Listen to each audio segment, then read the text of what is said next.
တောင်ကိုရီးယားကျေးလက်ဒေသတစ်ခုမှာအကာသမာဟောင်းတစ်ယောက်ဖြစ်တဲ့ရောင်ဟာအလုတ်ပြီးတိုင်းသမီးဆွေကိုအစားအစာယူလာပေးလေ့ရှိပါတယ်။ဒါပေမဲ့ပြဿနာတစ်ခုက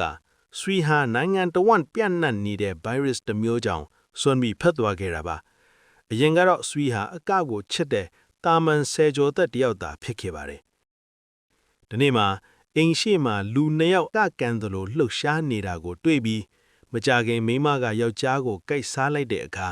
ဇွန်မီကတ်ယောဂစတင်လာတာကိုသိလိုက်ကြပါတယ်။ရောင်နဲ့ဆွေတို့ထွက်ပြေးဖို့ကြိုးစားပေမဲ့လမ်းကြီးအကုန်ဇွန်မီလေးပြည့်နေပြီးဖုံးလိုင်းတွေလည်းပိတ်သွားပါတယ်။ဒီလိုနဲ့အမေဒေါကင်နေတဲ့ရွာကိုထွက်ပြေးသွားကြပါတယ်။လမ်းမှာဇွန်မီတွေကိုလက်စားဖို့ဆွေကဇွန်မီလိုအကကန်ပြပြီးအောင်မြင်တယ်လို့ဖြစ်ခဲ့ပေမဲ့အဆုံးမှာတော့ဆွေကိုလိုက်ကကူးဆက်ခံထားတာကိုဖွင့်ပြောလိုက်ပြီးဇွန်ဘီအဖြစ်ဖြောင်းသွားပါတယ်။ရောင်ဟာသမီးကိုမစွန့်လွတ်ပဲမှတ်ဉဏ်တွေပြန်ရလာအောင်အကသချင်းမိသားစုအမတ်တရတွေကိုအသုံးပြုပြီးလူသားစိတ်ပြန်ရအောင်လေ့ကျင့်ပေးပါတယ်။အစိုးရကဇွန်ဘီတွေကိုဖျောက်ဖျက်ဖို့စုချင်းငွေထုတ်ထားတဲ့အချိန်မှာတော့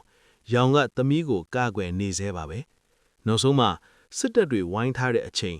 ရောင်ကသမီးနဲ့အတူနေရဖို့ကိုယ်တိုင်ကူးဆက်ခံဖို့ဆုံးဖြတ်လိုက်ပါတယ်။ပြစ်ခတ်မှုဖြစ်ပြီးရောင်ဟာကိုမအခြေအနေနဲ့ဝင်သွားပြီမဲ့သူ့သွေးကြောင့်ဆေးကုသမှုအတွက်အရေးကြီးတဲ့ antibody တွေရရှိခဲ့ပါတယ်။နောက်ပိုင်းမှာဆွေကလူသားအဖြစ်ပြန်ကောင်းလာပြီးအကကိုထပ်မံကန်နိုင်လာပါတယ်။နောက်ဆုံးအခန်းမှာဆွေရဲ့အချစ်ဆုံးသချင်းကိုကြားလိုက်တဲ့အခါ